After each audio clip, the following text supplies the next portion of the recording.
Calcutta high court में एक मां और बाप अपनी बेटी की हत्या और रेप के लिए एक याचिका दायर करते हैं। बताते हैं कि साहब पहले हमारे पास फ़ोन पहुंचता है और कहते हैं कि तुम्हारी बेटी की तबीयत ख़राब है, यानी कि वो बीमार है।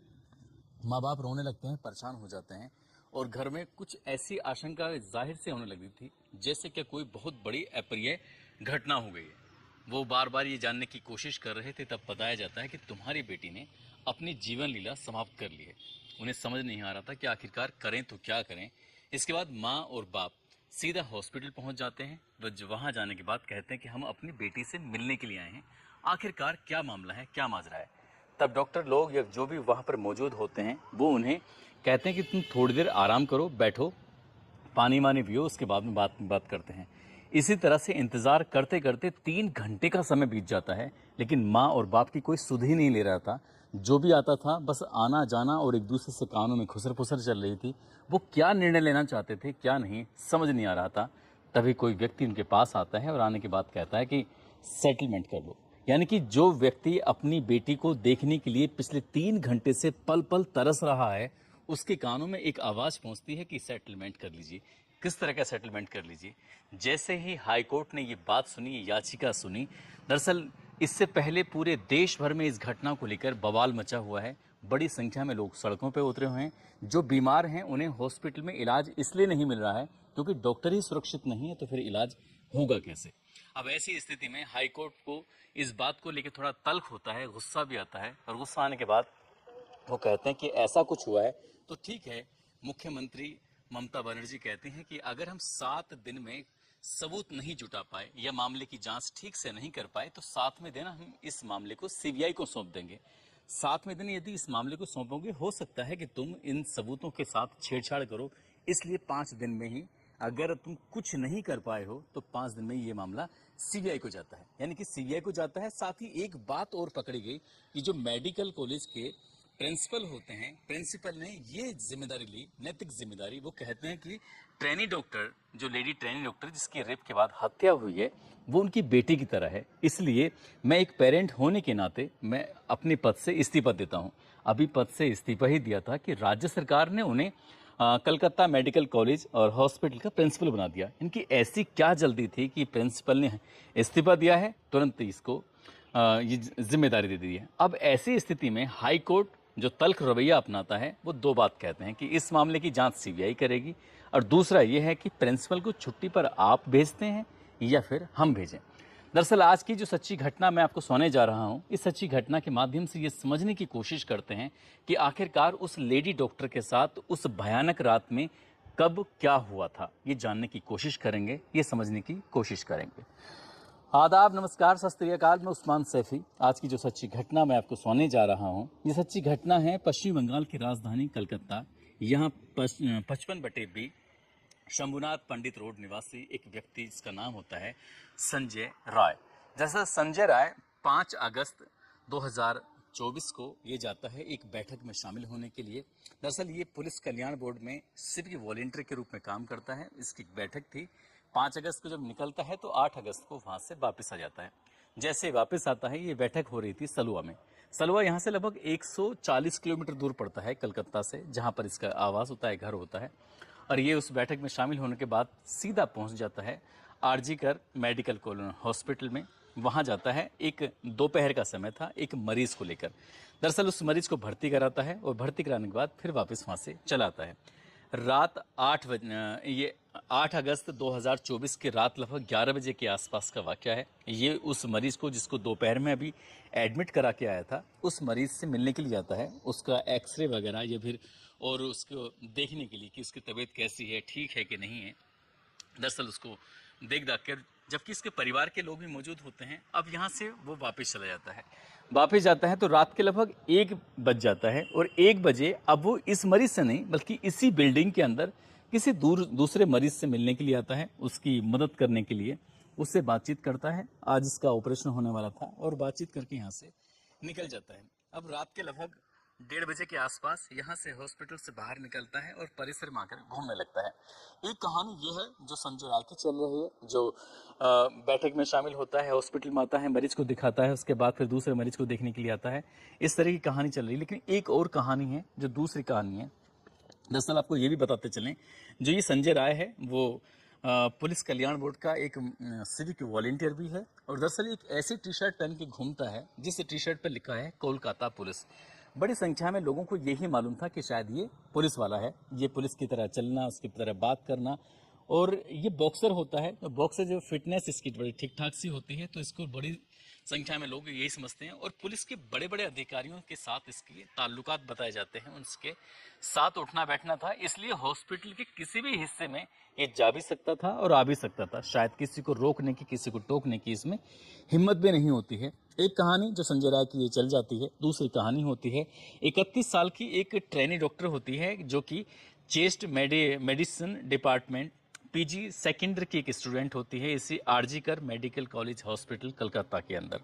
अब ये इनका रोज़ की नाइट शिफ्ट में इनकी ड्यूटी थी। ये नाइट शिफ्ट में ड्यूटी करने के बाद रात के 11 बजे के आसपास इन्होंने अपनी माँ और अपने पापा से बातचीत भी की। जैसे रोज़मर्रा की तरह घर वालों की फिक्र होती है कि हमारी बेटी कहीं बाहर गई है, कैसी है, ठीक है कि नहीं है। वो अपनी माँ से कहती है कि माँ मैं थोड़ा राउंड अप ले लूँ, जाकर मरीजों को देख लूँ, मरीजों को देखने के बाद फिर आराम से बात करते हैं।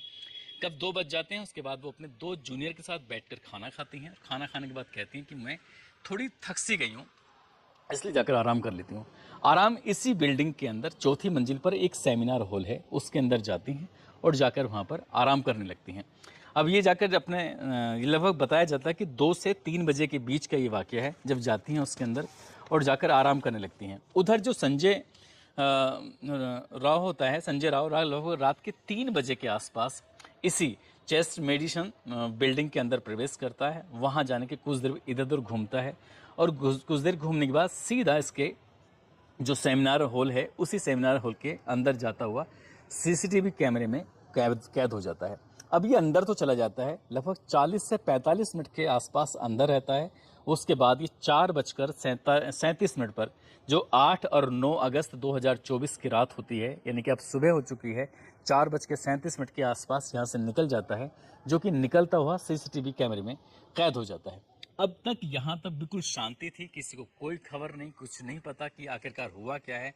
लेकिन जैसे ही दिन निकलता है, सुबह के 6 बजते हैं, तो एक कर्मचारी जो कि सेमिनार हॉल के अंदर जाता है और जाकर देखता है, तो देखते ही उसकी आंखें खुली की खुली रह जाती हैं। दरअसल एक लाश पड़ी हुई है, जो कि खून से बहुत बुरी तरह से लथपथ है। जैसे ही उसने लाश को देखा, उसे देखने के बाद चीखने लगता है, और चीखता चिल्लाता हुआ उस सेमिनार हॉल से बाहर निकलता है। उसकी चीखों को सुनने के बाद आसपास जो काम कर रहे थे वो भी देखते हैं, और उनकी आंखें भी खुली की खुली रह जाती हैं। अब शुरुआत में ये समझ नहीं पा रहे थे कि आखिरकार मामला क्या है, आखिरकार हुआ क्या है। तो इसी बीच में जो डॉक्टरों की टीम भी पहुंच जाती है, जो अधिकारी होते हैं वो भी पहुंच जाते हैं, देखते हैं।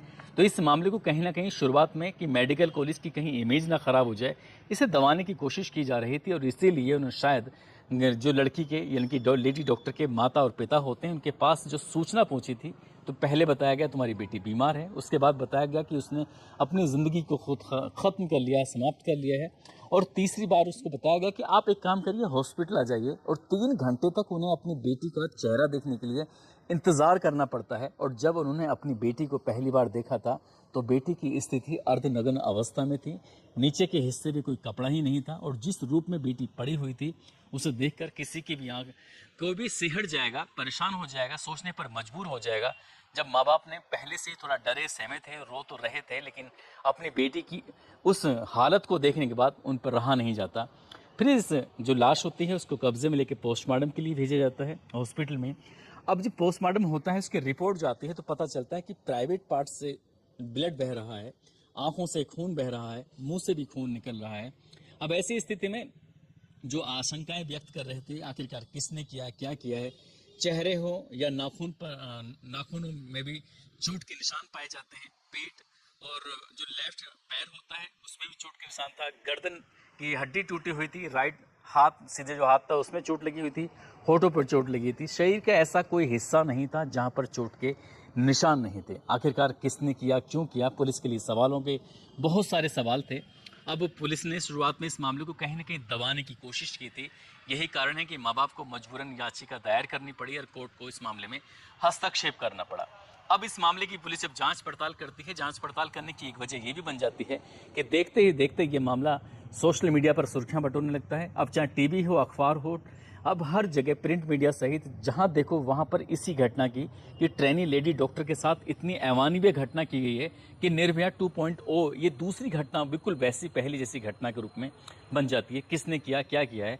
जब पुलिस इन सवालों के जवाब तलाशने की कोशिश कर रही थी तो लाश के पास एक ब्लूटूथ मिलता है, और जो ब्लूटूथ मिलता है तो इस होल के आसपास जो भी देखे जा रहे थे उन जो देखे गए व्यक्तियों को बुलाया जाता है, और बुलाने के बाद पता चलता है कि इसमें एक ऐसा व्यक्ति है जिसका नाम संजय राय है, जो संजय राय के ब्लूटूथ से वो मैच कर जाता है। अब इस ऐसी स्थिति में संजय राय ने जो कपड़े पहने हुए थे वो कपड़े पहने हुआ था ही नहीं, यानी कि वो बदल चुका था। यहाँ से जब सीधा पहुँचता है एक पुलिस के बैरक में, जाकर वहाँ सो जाता है, आराम करता है। बताया जाता है कि वो शराब का आदी होता है, उस दिन भी शायद उसने शराब पी हुई थी। अब वो वहाँ जाकर आराम करता है, उसकी आंख खुल जाती है, उसे होश आता है कि तूने तो बहुत बड़ा कांड कर दिया है, शायद पकड़ा जाएगा, इसलिए उसने जल्दी जल्दी सबूतों को मिटाना शुरू कर दिया। पुलिस ने जब उसे बुलाया था तो वो अपने जूते साफ नहीं कर पाया, और जूते पर उसके उस महिला डॉक्टर के ब्लड लगा हुआ था। अब जब आशंकाएं व्यक्त की जा रही हैं कि आखिरकार इस 40 से 45 मिनट के अंतराल में हुआ क्या है, तभी ये इस तरह से कुछ कल्पना की जाती है कि जैसे प्राइवेट पार्ट से, तो क्योंकि उसे ब्लू फिल्म यानी कि पॉर्न साइट देखने की अब बुरी आदत थी उसकी, मोबाइल में भी और वैसे भी वो अलग अलग वक्त में देखा करता था, लेकिन पॉर्न साइट में भी उन साइटों को देखा करता था, उन पॉर्न को देखा करता था जिसमें बीभत्स तरीके से किसी महिला के साथ कोई गंदा या घिनौना कृत्य किया जाता है। ठीक उसने वैसा ही घिनौना और गंदा कृत्य किया जिसकी वजह से उस लेडी डॉक्टर के प्राइवेट पार्ट से ब्लड बह रहा था, खून बह रहा था, साथ ही उसकी आंखों में और मुंह से खून आने की जो वजह बताई जाती है। जब इस महिला डॉक्टर ने विरोध करने की कोशिश की तो उसका जो चेहरा था, उसका जो सर था, उसने बहुत तेज दीवार में मारा। लेडी डॉक्टर ने चश्मा पहना हुआ था, जिसकी वजह से उसकी आंखों के जो चश्मा लगा था उसके शीशा टूट जाता है, जो कि आंखों के अंदर चला जाता है और चेहरे के अंदर भी चला जाता है, यानी कि मुंह के अंदर चला जाता है, जिसकी वजह से आंखों से और मुंह से ब्लड बह रहा था। और ऐसी स्थिति में लेडी डॉक्टर ने बचने की तमाम कोशिशें की, छटपटाई ताकि अपने आप को बचा सके, सेव कर सके, क्योंकि वो बॉक्सर होता है संजय राय, और उसने उसके साथ बॉक्सिंग करनी शुरू की, उसको बहुत बुरी तरह से मारना पीटना शुरू कर दिया। यही कारण था कि उसके चेहरों पर भी चोट लगी, उसके नाखूनों में भी चोट लगती है, उसके पेट में चोट लगती है, उसके लेफ्ट पैर में चोट लगती है, और गर्दन, जैसे उसने लगातार गर्दन को दबा रहा है तो गर्दन की हड्डी टूट जाती है, और राइट हैंड पर भी चोट लग जाती है, होठों पर भी चोट लग जाती है। क्योंकि ये एक रिपोर्ट ये भी चल रही है कि डॉक्टर की मौत हो जाती है, डॉक्टर की मौत होने के बाद उसने फिर से उसके साथ बलात्कार किया था, यानी कि अब वो विरोध करने की स्थिति में नहीं थी। और जब वो अपने मन को संतुष्ट कर लेता है, जब उसके यहाँ से बात चला जाता है, हालांकि शायद उसने सोचा होगा कि शायद वो कभी पकड़ा नहीं जाएगा, लेकिन उसके कानों से निकला हुआ वो ब्लूटूथ, साथ ही उसके जूते पर लगा हुआ वो खून, वो उसे वहाँ तक पहुँचाने में अहम भूमिका निभा सकता है। उसने कभी सोचा नहीं था। जब पुलिस ने इस व्यक्ति के बारे में जांच करने की, पड़ताल करने की कोशिश की, तो पता चलता है कि उसने 4 शादियां की हुई थी। पहली शादी करता है, छोड़ के चली जाती है, दूसरी शादी करता है, छोड़ के चली जाती है, तीसरी शादी में भी बीवी छोड़ के चली जाती है। एक बीवी की इसकी मौत हो जाती है किसी बीमारी के चलते। अब वो बीमारी क्या थी उसके बारे में तो पता नहीं, लेकिन ये बताया जाता है कि जिस तरह से पॉर्न साइट देखा करता था, गंदी फिल्में देखा करता था, गंदी फिल्में देखने के बाद अपनी बीवियों के साथ भी वो ऐसी ही हरकत करता था, इसलिए वो वहाँ से चली जाती हैं। और जब आसपास के लोगों से ये जानने की कोशिश की जाती है तो बताते हैं कि इसके घर से चीखने चिल्लाने की आवाज़ें भी आती थी, यानी कि अपनी पत्नी के साथ इस तरह से मारपीट भी क्या करता था। और शायद इसीलिए इसकी बहन से रिश्ते ठीक नहीं थे, क्योंकि ये अमानवीय तरीके से हरकतें करता था। अब ये अपनी माँ के साथ रह रहा था, और वो बाहर और या चाहे घर में वो ऐसे रहता था जैसे कि कोई पुलिस वाला हो, यानी कि कलकत्ता पुलिस में। हालांकि वो मानदेय के रूप में काम करता था, महज 12,000 रुपये उसको मिलते थे, और ये अपनी इस तरह से ज़िंदगी जी रहा था। और ये हॉस्पिटल में आना जाना, ये भी जानकारी मिल रही है कि मरीजों को सिर्फ इसलिए हॉस्पिटल में भर्ती कराया करता था जिससे क्या उनसे पैसे मिल सकें, क्योंकि किसी भी मेडिकल कॉलेज में मरीजों को आसानी से भर्ती नहीं होते हैं, क्योंकि वहाँ पर मरीजों की संख्या बहुत ज़्यादा हो जाती है, और सुविधाएं ज़्यादा होने की वजह से हर कोई ये चाहता है कि उसको यहाँ पर इलाज हो सके। ऐसी स्थिति में ये शायद दलाल का काम भी करता था, और वहाँ पर ये पैसे भी कमाया करता था। लेकिन जिस तरह की शुरुआत में पुलिस की इस मामले को लेकर भूमिका रहती है, क्योंकि इसके बड़े अधिकारियों के संपर्क रहते हैं और परिवार के लोगों से ये कहा जाता है कि सेटलमेंट कर लीजिए। अब वो किस तरह से सेटल करना चाह रहे थे ये समझ में नहीं आता। अब ऐसी स्थिति में जब इसकी पुलिस की जो कार्यप्रणाली थी, सरकार की जो नीयत थी कि हम 7 दिन में ऐसा करेंगे, तो घर वालों ने, परिवार वालों ने याचिका दायर करते हैं, मामला हाईकोर्ट पहुंचता है। हाईकोर्ट में इस मामले को बड़ी गंभीरता से लिया जाता है। कहते हैं कि आप 7 दिन नहीं बल्कि आप 5 दिन में ही इस मामले को सीबीआई को सौंप दीजिए, क्योंकि पता नहीं आप इस कितने सबूतों के साथ छेड़छाड़ कर दें, इस मामले की जांच जरूर होना चाहिए। अब पुलिस पर हाईकोर्ट को भरोसा नहीं है, परिवार को भरोसा नहीं है और कहीं ना कहीं पूरे देश को भी भरोसा नहीं है। लेकिन बात अगर हम सीबीआई की करें तो सीबीआई ने पहले बहुत सारे मामलों में जांच पड़ताल की है। अगर हम एक फिल्म के हीरो रहे हैं सुशांत सिंह राजपूत, उनके मामले की अगर जांच करें तो उनका मामला शायद आज तक लटका हुआ है। ऐसे न जाने कितने मामले हैं, सीबीआई को जांच तो जीत दी जाती है, सीबीआई पे बहुत मोटी तौर पर पैसे खर्च तो किए जाते हैं, लेकिन किसी भी मामले का इतनी जल्दी आसानी से रिजल्ट निकलता नहीं है। अभी मामला चल रहा है, पता नहीं पुलिस इस मामले की बढ़िया से जांच करके सही करती कि नहीं करती। क्या सीबीआई मामले की जांच करेगी या नहीं करेगी? क्या ये मामला ये ठंडे बस्ते में पड़ जाएगा? इसका भविष्य क्या होगा?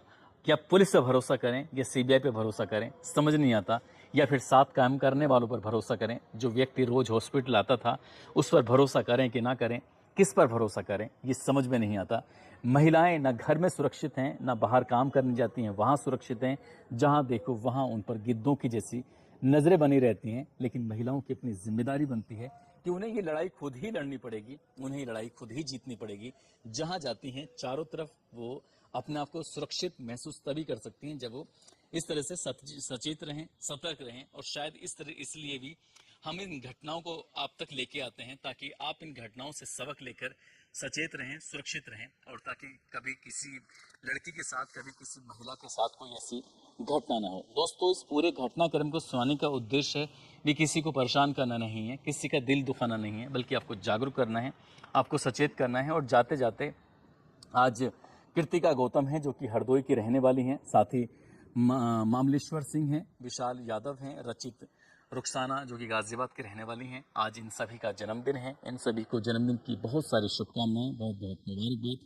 साथ ही कुछ लोगों ने नाम लेने की अपील की है, जिसमें गोविंद कुमार है, उनकी पत्नी मानसी है, आज साथ ही किशोर व्यास हैं, अरुण कश्यप हैं, हाफिज मोहम्मद मुनव्वर अररिया के रहने वाले हैं, मोहम्मद शमीम बीरपुर से हैं, पवन कुमार बिजनौर से हैं, जुबैर अख्तर, शब्बीर खान शैतान सिंह, सोनू कुमार जो कि बिहार से हैं, इकबाल सिंह पंजाब से, नरगिस मेहर कोलकाता से हैं, मौसम खान मेवात से, अनुराग सिंह गोंडा से हैं, मिंटू गुप्ता, सचिन सिंह जौनपुर के रहने वाले हैं। दोस्तों, आप सब लोग अपना ख्याल रखें, सुरक्षित रहें। जय हिंद, जय भारत।